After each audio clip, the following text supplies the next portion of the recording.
Bismillahirrahmanirrahim. Assalamu alaikum dear students. Myself Dr. Saida Noreen and today we are going to solve the numerical problems of atomic spectra chapter number 20 in your syllabus. और हम वो वाली numerical problems जो हैं वो solve करेंगे जो हमारे स्मार्ट syllabus में include हैं. तो हम अपनी problem number जो है वो 20.2 से जो है वो start करेंगे क्योंकि 20.1 जो numerical problem है वो आपके स्मार्ट syllabus में included नहीं है. तो हम we will start from problem number 2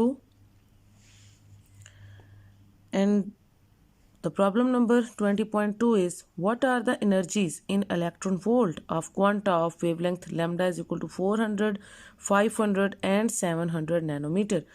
यानी क्या एनर्जीज़ हैं इलेक्ट्रॉन वोल्ट में. अगर आपको ये वेवलेंथ्स उन्होंने डिफरेंट वेवलेंथ्स दे दी हैं, यानी एक लैम्डा 1 है, एक लैम्डा 2 है, एक लैम्डा 3 है, ये तीनों आपको उन्होंने विजिबल रीजन के अंदर की वेवलेंथ्स दे दी हैं और उन्होंने इसकी एनर्जीज़ जो हैं वो आपसे मांगी हैं. तो वेवलेंथ और एनर्जी का रिलेशन आपको पता है क्योंकि आपको वेवलेंथ और फ्रिक्वेंसी का रिलेशन पता है. तो जब आपको वेवलेंथ और फ्रिक्वेंसी यानी E is equal to H F ये आपको पता है ना, ये प्लैंक्स अजम्पशन वो आप यहाँ पे यूज़ करेंगे और वहाँ से फ्रिक्वेंसी की जगह आप C ओवर लेमडा यूज़ कर सकते हैं. ठीक है, because V is equal to F lambda. ये आपको वेव इक्वेशन पता है. तो V जो है यहाँ पे हम चूँकि इलेक्ट्रोमैग्नेटिक रेडिएशंस की बात करें तो फिर हम V की जगह C यूज़ करेंगे. So C is equal to F lambda. तो यहाँ से F should be equal to C over lambda. Frequency की जगह C ओवर लेमडा आप यूज़ कर सकते हैं by using the wave equation. ठीक है, तो ये वो फार्मूला है जो आपने यूज़ करना है. आपने एनर्जीज निकालनी है इलेक्ट्रॉन वोल्ट में ऑफ क्वांटा, यानी E1 निकालना है, E2 निकालना है और क्वांटा थर्ड क्वांटा का भी यानी E3. तीन एनर्जीज आपने निकालनी है तीनों वेवलेंथ्स के लिए. तो ये फार्मूला है जो आप यूज़ करेंगे. मैंने आपको बताया ये फार्मूला कैसे आता है, प्लैंक्स अजम्पशन को यूज़ करके और वेव इक्वेशन को यूज़ करके. यहाँ से अब आप एक दफ़ा लैम्डा 1 की वैल्यू पुट करेंगे. बाकी H और C तो कॉन्स्टेंट्स हैं आपको इसकी वैल्यूज आनी चाहिए. 6.6 इंटू 10⁻⁻34 जूल सेकेंड होता है आपका प्लैंक्स कांस्टेंट. और C जो स्पीड ऑफ लाइट है वो 3 इंटू 10⁸ मीटर पर सेकेंड. ये वैल्यूज आप पुट करेंगे और लैम्डा 1 की वैल्यू डालेंगे जो उन्होंने आपको गिवन दी है. नैनोमीटर में दी है तो आप उसको मीटर में करेंगे क्योंकि सिस्टम इंटरनेशनल यूनिट्स में आप अपना डाटा पहले कन्वर्ट करके वो पुट करते हैं अपनी फार्मूला के अंदर और फिर कैलकुलेशन करते हैं. यहाँ से हमारे पास पहले जो एनर्जी आएगी वो जूल में आएगी और वो जो जूल में एनर्जी आई है आपके पास वो 4.9 इंटू 10⁻⁻19 जूल आई है. अब आपको उन्होंने कहा है कि इलेक्ट्रॉन वोल्ट में एनर्जी निकाले. अब आपको ये रिलेशन भी आना चाहिए जूल और इलेक्ट्रॉन वोल्ट का जो आपस में रिलेशन है कि 1 electron volt is equal to 1.6 into 10⁻⁻19 joule. तो यहाँ से अगर आपने जूल को इलेक्ट्रॉन वोल्ट में कन्वर्ट करना है तो आप इसको डिवाइड करेंगे इस फैक्टर से, यानी 1.6 इंटू 10⁻⁻19 से. ये बातें बहुत दफ़ा हो चुकी हैं इसलिए मैं आपको इस तरह से बता रही हूँ कि जब आपने जूल को इलेक्ट्रॉन वोल्ट में कन्वर्ट करना है तो आप डिवाइड कर देंगे उसकी वैल्यू से. वो जो इलेक्ट्रॉन वोल्ट और जूल का आपस में रिलेशन है उस वैल्यू से आप उसको डिवाइड कर देंगे विच इज़ 1.6 इंटू 10⁻⁻19. जब आप इस फैक्टर से डिवाइड करेंगे तो आपका जो जूल है वो इलेक्ट्रॉन वोल्ट में कन्वर्ट हो जाएगा और ये एनर्जी आ गई 3.06 electron volt. Similarly for the second wavelength lambda 2 हम अगेन वही फार्मूला यूज़ कर रहे हैं और वही H और C की वैल्यूज यूज़ कर रहे हैं. सिर्फ लैम्डा 2 चेंज हो रहा है जो कि 500 नैनोमीटर था तो नैनो की जगह 10⁻⁻9 प्रीफिक्स आप यूज़ करें. और उसी तरीके से पहले एनर्जी आप जूल में आएगी, उस एनर्जी को आप 1.6 इंटू 10⁻⁻19 से जो है वो डिवाइड करेंगे तो आपके पास इलेक्ट्रॉन वोल्ट में E2 आ जाएगी विच इज़ 2.48 इलेक्ट्रॉन वोल्ट. ठीक है, इसी तरह से फॉर थर्ड वेवलेंथ लैम्डा 3 के लिए जब आप करेंगे तो आपके पास ये E3 होनी चाहिए और वो HC ओवर लैम्डा 3. ठीक है, ये आप यहाँ पे करेक्शन कर लें. This is E3, this is not E2, this is E3 और E3 is equal to HC over lambda 3. यहाँ पे हम H और C की वैल्यूज पुट करेंगे और लैम्डा 3 जो उन्होंने आपको दी है वो 700 नैनोमीटर थी तो 700 इंटू 10⁻⁻9 और पहले आपको एनर्जी मिलेगी जूल में, उसको आप उसी तरीके से 1.6 इंटू 10⁻⁻19 से जब डिवाइड करेंगे तो आपके पास वो एनर्जी भी इलेक्ट्रॉन वोल्ट में आ जाएगी विच इज़ 1.75 इलेक्ट्रॉन वोल्ट. ठीक है, तो ये हमने तीन जो एनर्जीज उन्होंने कही थी इस तरीके से हमने वो तीनों एनर्जीज तीन डिफरेंट वेवलेंथ्स के लिए जो है वो कैलकुलेट कर ली हैं by using this formula. This formula comes from the Planck's assumption and wave equation. उन दोनों को यूज़ करके हमने ये फार्मूला बनाया था. ठीक है, तो ये फॉर्मूले से हमने तीनों एनर्जीज इस तरह से, और फिर जूल और इलेक्ट्रॉन वोल्ट का जो रिलेशन है वो यूज़ करके हमने इलेक्ट्रॉन वोल्ट के अंदर तीनों एनर्जीज निकालनी। बिकॉज इलेक्ट्रॉन वोल्ट जो है वो सिस्टम इंटरनेशनल यूनिट नहीं है, जूल जो है वो सिस्टम इंटरनेशनल यूनिट है। तो पहले आपके पास जो आंसर आएगा एनर्जी का वो जूल में आएगा, बाद में जब आप उसे स्पेक्टर से डिवाइड करेंगे फिर वो इलेक्ट्रॉन वोल्ट में कन्वर्ट हो जाएगा। तो ये आप इसी तरह से इसको अब आप रिजल्ट में लिख देंगे। रिजल्ट में आप लिखेंगे ये जो आपके पास एनर्जी इन इलेक्ट्रॉन वोल्ट, पहले E1, E2 एंड E3, ये तीनों आपने जो निकाली हैं वैल्यूज़, ये आप इसको इस तरह से रिजल्ट में लिख देंगे। ठीक है, तो आपने इस तरह से इसको करना है। नेक्स्ट आपकी न्यूमेरिकल प्रॉब्लम जो इंक्लूड है वो 20.3, an electron jumps from a level EF की एनर्जी उन्होंने आपको दी है नेगेटिव साइन के साथ, -3.5 इंटू ट्रांस पावर -19 जूल, ये आप अपने डाटा में लिखेंगे। EF final energy to EI जो है वो उसकी इनिशियल एनर्जी है, वो भी नेगेटिव एनर्जी इन जूल आपको दी है। What is the wavelength of the emitted light, तो यहाँ से आपको दो एनर्जी लेवल्स दे के उसकी अगर वेवलेंथ आपसे कर रहे हैं तो आप इनका एनर्जी डिफरेंस कैलकुलेट करेंगे। ये जो एनर्जी डिफरेंस है वो किसके इक्वल होगा, टोटल एनर्जी के, HF के। और फिर आपको पता है कि फ्रीक्वेंसी को आप वेवलेंथ में कन्वर्ट कर सकते हैं अपनी वेव इक्वेशन यूज़ करके, F = C/λ, जैसे भी ऊपर किया आपने। तो हमने ये जो फार्मूला है ये आपको बोहर एटॉमिक मॉडल से मिला हुआ है। बोहर एटॉमिक मॉडल आपको कहता है कि जो एनर्जी डिफरेंस है बिटवीन द टू लेवल्स वो टोटल एनर्जी को शो करता है, विच इज़ HF। यहाँ से आप F को जो है वो C/λ पुट कर सकते हैं by using the wave equation, और इसको यहाँ पे आप पुट कर सकते हैं यहाँ से। और ईजिली आपको क्या चाहिए, wavelength of the emitted light, यानी लैम्डा की वैल्यू आपको चाहिए ना, तो टू फाइंड में आप वेवलेंथ लिखेंगे और यहाँ से आप लैम्डा इजीली कैलकुलेट कर सकते हैं कि lambda is equal to, cross multiplication करें, लैम्डा को उस तरफ ले जाए राइट हैंड साइड पे, और EF - EI को यहाँ पे नीचे ले आए लेफ्ट हैंड साइड पे। तो यहाँ से अब आप क्या कर सकते हैं, यहाँ पे H की वैल्यू डालें, C की वैल्यू डालें, और जो आपको EF और EI की गिवन वैल्यूज़ दी हुई हैं इन जूल वो आप डाल सकते हैं, ये जो आपको वैल्यूज़ दी हुई हैं। ठीक है, ये दोनों वैल्यूज़ आप इधर पुट करेंगे। H और C की वैल्यू आपको याद होनी चाहिए, कॉन्स्टेंट्स हैं, कॉन्स्टेंट्स की वैल्यूज़ वो आपको न्यूमेरिकल्स में नहीं देंगे, ये वैल्यूज़ आपको याद करनी है। ठीक है, तो ये जब आप इधर पुट करेंगे तो इसको जब आप सॉल्व करेंगे, अब ये देखेंगे फिर वही वाली सिचुएशन आ गई है, ये 10⁻⁻19 और 10⁻18, जब दो इस तरह पावर वाली वैल्यूज़ जो है वो आपस में ऐड या सब्ट्रैक्ट हो रही हों, तो फिर उनको सॉल्व करने का तरीका ये होता है कि हम इन दोनों में से एक पावर को कॉमन, यानी इधर से आप 10⁻⁻19 को कॉमन ले लेते हैं। जब आप 10⁻⁻19 को यहाँ पे कॉमन ले लेंगे तो अंदर यहाँ पे आपको क्या करना पड़ेगा, इसको भी 10⁻⁻19 बना लें, यानी पहले दोनों की एक जैसी सेम पावर आप करेंगे तो आप कॉमन ले सकते हैं ना। अब दोनों की सेम पावर, क्योंकि ये एडिशन और सब्ट्रैक्शन, मल्टीप्लाई डिवाइड में तो आप इजीली इसको सॉल्व कर सकते हैं पावर वाली वैल्यूज़ को, लेकिन एडिशन और सब्ट्रैक्शन में ये करना पड़ता है कि अगर दो रकमें जिनमें दो पावर्स आ रही हों, 10 की पावर्स आ रही हों, तो फिर अगर आपने उन्हें ऐड करना है या सब्ट्रैक्ट करना है तो फिर उनमें से दोनों की पावर्स को सेम करना होता है। यानी ये 10⁻⁻19 है तो मैं इसको भी -18 को भी ट्रांसफर, यानी इसमें अगर मैं इसको मैं 10 से मल्टीप्लाई और डिवाइड कर दूं इस वैल्यू को, तो यहाँ मल्टीप्लाई इसके साथ करूँगी, 1.2 को 10 से मल्टीप्लाई करूँगी वो 12 बन जाएगा, और जो डिवाइड वाला है वो डिवाइड वाला इसमें 10⁻⁻1 करके वो 10⁻⁻19 बन जाएगा। ठीक है, यानी ये मैथ्स का रूल है ना कि आप जिस मैं इसमें एक -1 की कमी थी ना, उस कमी को आपने पूरा करना है। वो कमी आप कैसे पूरी कर सकते हैं कि आप इसको 10 से मल्टीप्लाई और डिवाइड करें, मल्टीप्लाई इसको कर दें 1.2 को, वो 12 बन जाएगा, और डिवाइड जब आप इसको करेंगे 10⁻⁻18 को तो वो 10⁻⁻19 बन जाएगा। अब आप इन दोनों में से 10⁻⁻19, चूँकि दोनों सेम पावर्स हैं, इन दोनों को अब आप कॉमन ले सकते हैं। अब आप इसको कॉमन ले लें 10⁻⁻19 को, और इस तरह से अब आप इसको सॉल्व कर सकते हैं ईजिली। अब आप इसको सॉल्व कर सकते हैं, और जब आप इसको सॉल्व करेंगे तो अब आपके पास आंसर आएगा 2.34 इंटू 10⁻⁻7 मीटर। इसको अगर आप नैनोमीटर बनाना चाहते हैं तो आप डेसिमल को 2 प्लेसेस राइट शिफ्ट कर सकते हैं, यानी ये 2 प्लेसेस जब डेसिमल राइट शिफ्ट करते हैं, आपको पता है जब तो यहाँ पे -2 हो जाएगा -7 के साथ, तो ये फिर 10⁻⁻9 बन जाएगा, which is nanometre. So you can write 234 nanometre. ये वेवलेंथ आप इसकी कैलकुलेट कर सकते हैं। ठीक है, इस तरीके से कि आपने डेसिमल को 2 प्लेसेस राइट शिफ्ट किया तो यहाँ पे 10⁻⁻2 हो जाएगा -7 के साथ, और विच इज़ -7 - 2 जो है वो -9 बन जाएगा। So this is lambda is equal to 234 nanometre.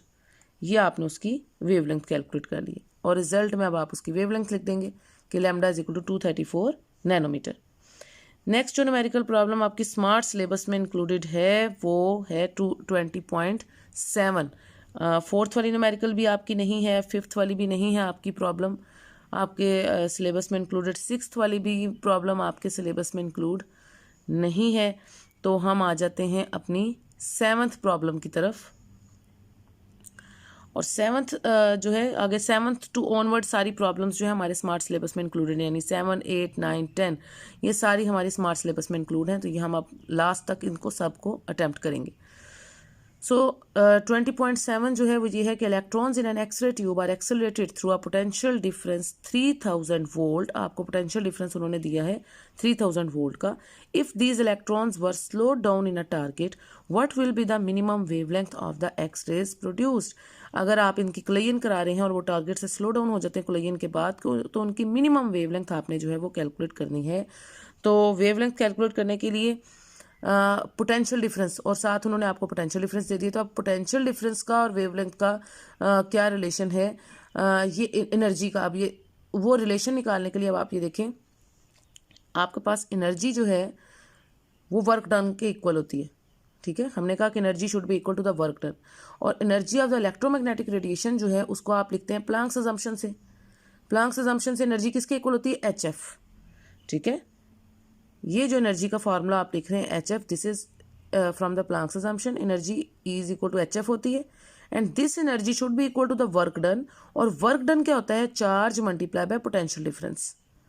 What is work done? Charge multiply by potential difference. E is the charge and V is the potential difference. तो ये हमने वो फार्मूला यूज़ किया कि आपका जो वर्क डन है वो एनर्जी के इक्वल है, और एनर्जी जो है वो आपने प्लांक्स अजम्पशन से E is equal to HF, और वर्क डन जो है वो चार्ज इनटू पोटेंशियल डिफरेंस, ये फार्मूला आपने यूज़ किया है।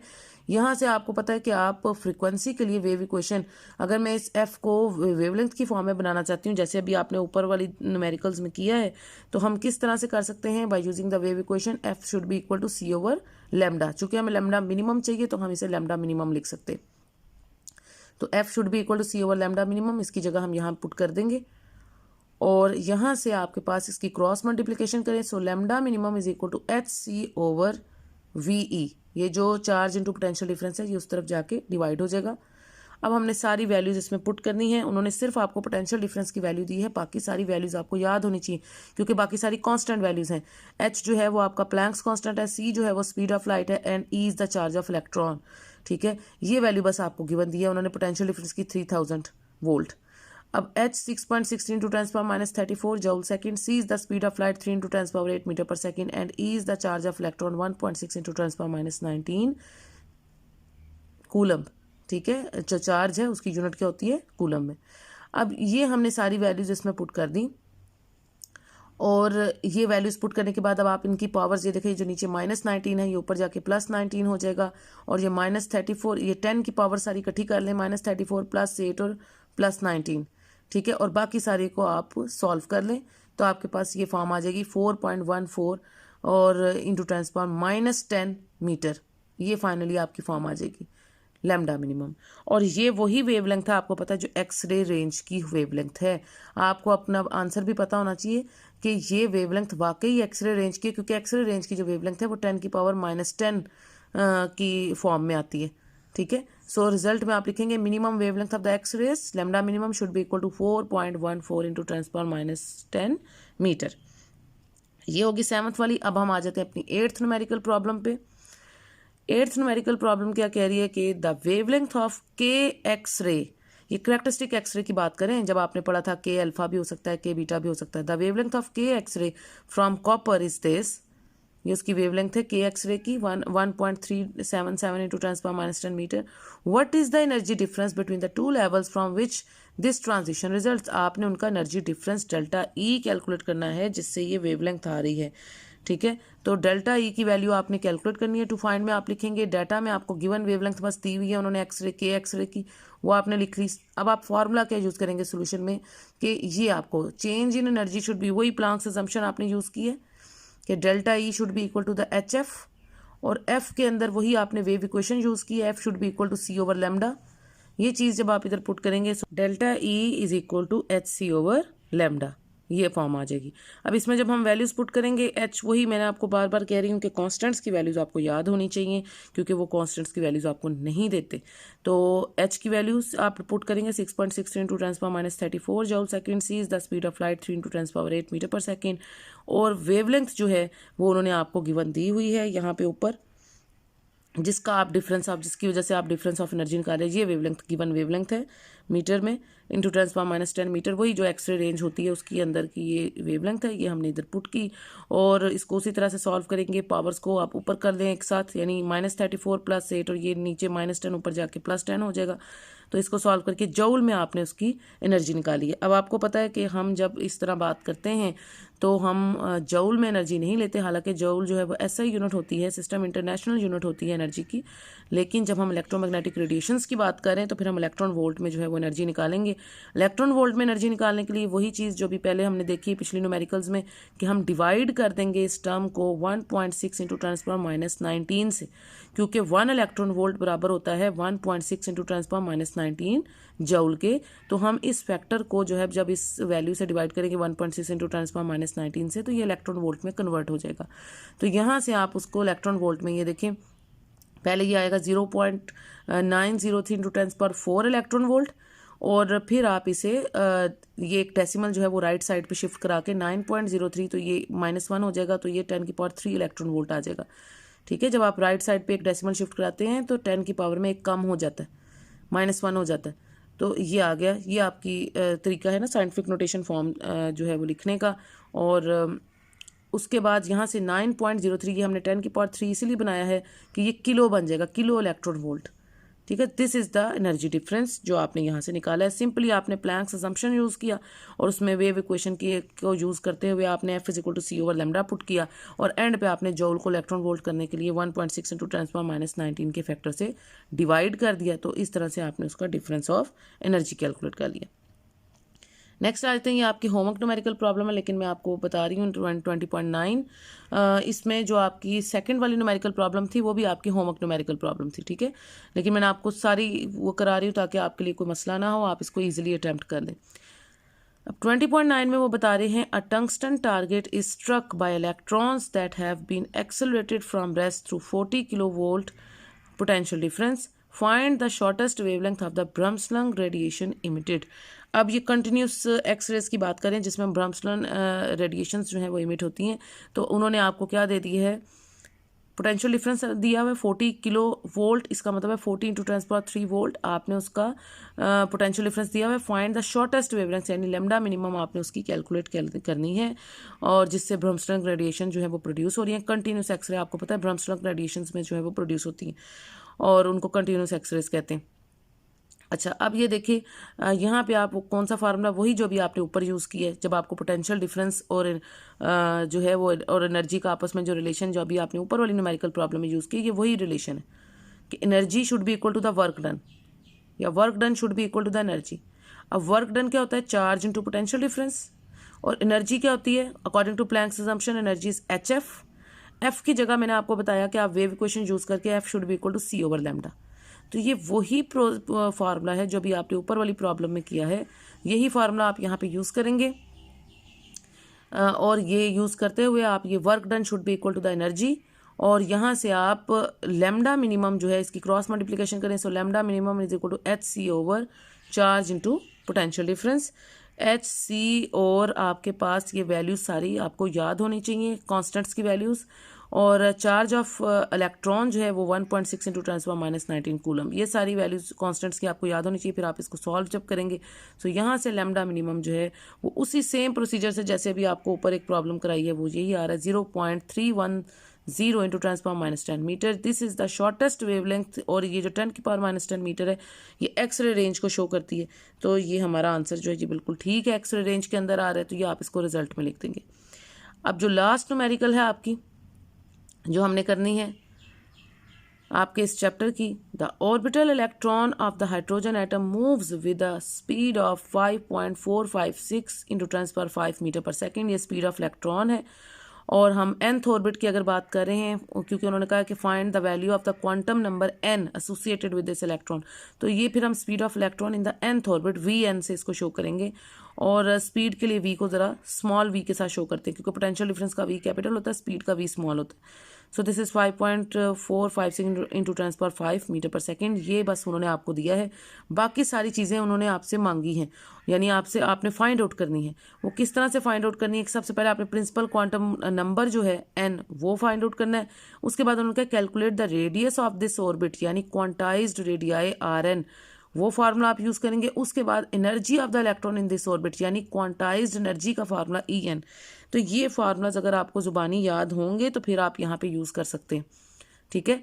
तो हमने जब आपका बोहर एटॉमिक मॉडल पढ़ा था तो वहाँ पे क्वांटाइज्ड रेडियाई की जब हमने कैलकुलेशन की थी तो इक्वेशन नंबर 20.12 जो आपकी बुक में है, क्वांटाइज्ड रेडियाई के बाद हमने ये जो आपकी quantized velocity of the electron in the nth orbit जो है ये कैलकुलेट की थी, और उसका ये फार्मूला हमने निकाला था। इक्वेशन नंबर 20.12 है ये आपकी बुक पे, जो हमने वहाँ पे पूरी डिराइव की थी वैल्यू, जब हमने क्वांटाइज्ड रेडियाई का फार्मूला पुट करके वेलोसिटी के अंदर, वेलोसिटी के फार्मूला में, और ये वेलोसिटी का कहाँ पुट किया था? जब आपने वो आपका जो सेकंड पोस्टुलेट था बोहर एटॉमिक मॉडल का कि mvr = nh/2π, वहाँ से वेलोसिटी निकाली थी और उस वेलोसिटी में क्वांटाइज्ड रेडियाई की वैल्यू पुट की थी। तो वहाँ से आपके पास ये quantized velocity of the electron in the nth orbit equation number 20.12 आपकी बुक में आई थी, विच इज़ 2πk⁴ ठीक है। अब यहाँ से आपको चूंकि n की वैल्यू चाहिए तो आप n should be equal to cross multiplication करके 2πk⁴ Vn/h। अब ये सारे कांस्टेंट्स हैं, इनकी वैल्यूज़ आपको याद होनी चाहिए, बल्कि ये जो फार्मूलाज हैं ये भी आपको याद होंगे, तो आप ये न्यूमेरिकल प्रॉब्लम सॉल्व कर सकते हैं। क्वांटाइज्ड वेलोसिटी का, क्वांटाइज्ड रेडियाई का, क्वांटाइज्ड एनर्जी का, ये फार्मूलाज आपको याद होने चाहिए।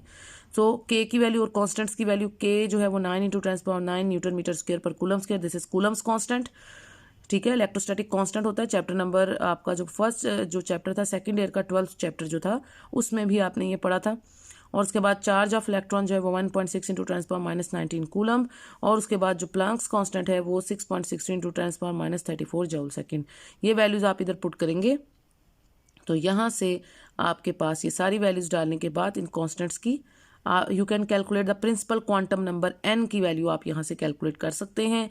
और ये चूंकि नंबर है तो ये जो इसकी यूनिट्स हैं वो ऊपर नीचे कैंसिल हो जाएंगी, और सिस्टम इंटरनेशनल में है ये सारी यूनिट्स। जब आप इधर पुट करेंगे सो 2π की वैल्यू 3.14 इंटू यहाँ पे ये k⁴, k की जगह आपने 9 × 10⁻9 और e² यानी चार्ज ऑफ इलेक्ट्रॉन का स्क्वायर, उसकी वैल्यू का square, divided by Vn/h। Vn की वैल्यू उन्होंने आपको दी हुई है ये वाली 5.456 × 10⁵ मल्टीप्लाई बाय प्लैंक्स कांस्टेंट की वैल्यू। ये जब आप इधर सारी पुट करेंगे तो यहाँ से you can calculate the n which is the principal quantum number, और उसकी वैल्यू है आपके पास 4 आई है, ठीक है। तो ये आपने इस तरह से कैलकुलेट की। अब आ जाते हैं सेकंड पार्ट, उन्होंने कहा था क्वांटाइज्ड रेडियाई। तो क्वांटाइज्ड रेडियाई में आपको ये फार्मूला के Rn जो है वो किसके इक्वल होता है? Rn जो है वो आपके पास बराबर था R1 × n²। अब चूंकि आपके पास n मौजूद है ना, ये आपकी क्वेश्चन नंबर 20.11 यानी 11th इक्वेशन है, 20.11 इक्वेशन है ये। वहाँ से आप इसको देख सकते हैं, ये क्वांटाइज्ड रेडियाई का फार्मूला कि Rn यानी radius of the nth orbit जो है that should be equal to R1 × n² या n² R1, ठीक है। वेयर R1 जो है वो आपका radius of the first orbit की वैल्यू जो कि आपने वहाँ पे वैल्यूएट की थी विच इज़ 0.053 नैनोमीटर। सो ये 0.053 नैनोमीटर जो है ये आपकी फर्स्ट ऑर्बिट की रेडियस की वैल्यू आपने वहाँ पे निकाली थी। और Rn जो है वो क्वांटाइज्ड, चूंकि आपके पास फोर्थ ऑर्बिट में आपने n कैलकुलेट कर लिया कि n इज़ 4, तो आप यहाँ पे Rn से उसके फोर्थ ऑर्बिट का रेडियस निकाल सकते हैं। n की वैल्यू अब आप इधर 4 पुट कर सकते हैं। सो दिस इज़ 4 का स्क्वायर, और 0.053 क्या है उसका R1 which is the radius of the first orbit. So आप इसे radius of the first orbit से मल्टीप्लाई करेंगे इस n² यानी 4 के स्क्वायर की वैल्यू को, और यहाँ से R4 यानी quantized radii of the electron in the fourth orbit, उसका जो क्वांटाइज फोर्थ ऑर्बिट का जो क्वांटाइज्ड रेडियाई है वो आप कैलकुलेट कर सकते हैं, विच इज़ 0. इसको राउंड ऑफ करके 0.85 नैनोमीटर, ठीक है। नैनोमीटर को आपने बिल्कुल नहीं छेड़ना, यहाँ पे हमने उसको खोला ही नहीं है। ताकि हमारा आंसर नैनोमीटर के अंदर ही रहे, क्योंकि जो रेडियाई है वो नैनोमीटर में ही रहेंगे। फर्स्ट ऑर्बिट का रेडियस आपकी, अब इसमें आपको ये फर्स्ट ऑर्बिट के रेडियस की वैल्यू याद होनी चाहिए 0.053 नैनोमीटर, और ये रिलेशन भी याद होना चाहिए कि Rn is equal to R1 multiply by n square. R1 जो है radius of the first orbit, और उसको n स्क्वायर की वैल्यू से जब आप मल्टीप्लाई करते हैं तो यहाँ से ये आप उसकी किसी भी ऑर्बिट की, यानी आपको n चूंकि 4 है तो आप फोर्थ ऑर्बिट का रेडियस या किसी अगर जो भी n की वैल्यू होती है आप उस ऑर्बिट का रेडियस जो है वो कैलकुलेट कर सकते हैं। ठीक है, बिकॉज रेडियाई जो है वो क्वांटाइज्ड है। अब आ जाए इसी तरह आप एनर्जी की तरफ। एनर्जी का भी ये जो रिलेशन है आपके पास, ये भी आपकी बुक में मौजूद है कि एनर्जी जो है वो क्वांटाइज्ड होती है, और ये रिलेशन है 20.16।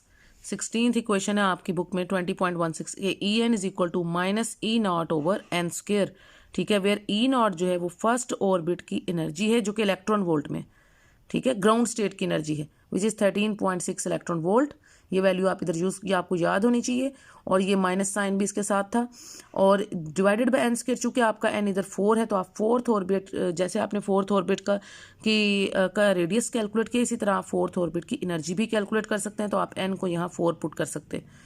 ठीक है, so this is E4 is equal to minus 13.6, और आपने इसको इलेक्ट्रॉन वोल्ट में ही रहने देना है, हमने इसे जूल में नहीं करना, क्योंकि एनर्जी फाइनली हमें इलेक्ट्रॉन वोल्ट में ही चाहिए, तो हमें इसे कन्वर्ट करने की जरूरत नहीं है। अदरवाइज हम अपने डाटा को हमेशा पहले सिस्टम इंटरनेशनल में कैलकुलेशन करते हैं, ठीक है, उसको कन्वर्ट करते हैं और फिर कैलकुलेशन करते हैं। लेकिन यहाँ पे हम उसको ऐसा नहीं कर रहे, क्योंकि हमें यहाँ पे फाइनली जो आंसर भी उसी में चाहिए ना, जैसे ऊपर आंसर भी नैनोमीटर में चाहिए था, इसलिए हमने नैनोमीटर को ओपन नहीं किया। यहाँ पे भी आंसर भी हमें इलेक्ट्रॉन वोल्ट में ही चाहिए, इसलिए हमने इलेक्ट्रॉन वोल्ट को ओपन नहीं किया। ठीक है, सो यहाँ पुट करके 13.6 divided by n square, n जो है वो 4 है, 4 का स्क्वायर करके ये आ जाएगी आपकी energy of the fourth orbit. अब आप ये देख सकते हैं कि फर्स्ट ऑर्बिट की एनर्जी जो है वो 13.6, यानी ग्राउंड स्टेट में जो एनर्जी है वो ज़्यादा है, 13.6 इलेक्ट्रॉन वोल्ट। ठीक है, जबकि फोर्थ ऑर्बिट की एनर्जी जो है वो बहुत काफ़ी कम हो गई है, which is minus 0.85 electron volt. Negative sign के साथ ये एनर्जीज होती। ठीक है, तो ये आपने वैल्यूज़ यहाँ से कैलकुलेट की हैं। अपने रिजल्ट में आप इसको बता सकते हैं कि value of the quantum number जो आपने कैलकुलेट किए n इज इक्वल टू 4, उसके बाद आपने radius of the fourth orbit calculate किया R4 is equal to 0.85 nanometre, और उसके बाद energy of the electron in the fourth orbit आपने कैलकुलेट किया which is minus 0.85 electron volt. तो that's all for today students. ये हमारी तमाम न्यूमेरिकल प्रॉब्लम्स जो है ये आज हमने सॉल्व कर दी हैं, और अब आपने इन तमाम प्रॉब्लम्स की अच्छे से प्रैक्टिस करनी है। इसमें कोई परेशानी हो या कोई बात समझ में ना आ रही हो तो आप मुझसे पूछ सकते हैं आप कमेंट सेक्शन, और इसके अलावा जो प्रीवियस हमने जो भी काम किया इस चैप्टर में, या अब आपका कंप्लीट हो गया, जो भी आपने शॉर्ट आंसर क्वेश्चन किए हैं, लॉन्ग क्वेश्चन किए हैं, तो आप उनको भी डिटेल्ड अच्छे से उनकी प्रैक्टिस करें। कोई मसला हो, कोई परेशानी हो तो यू कैन कमेंट में the comment section. Until the next lecture, अपना बहुत सा ख्याल रखें, दुआ में याद रखें। That's all for today, students. If you have not yet subscribed my channel, then subscribe my channel now. You can also share my channel and press the bell icon for future notifications. If you really like my lecture, then press the like icon also. Until the next lecture, take care. Allah Hafiz.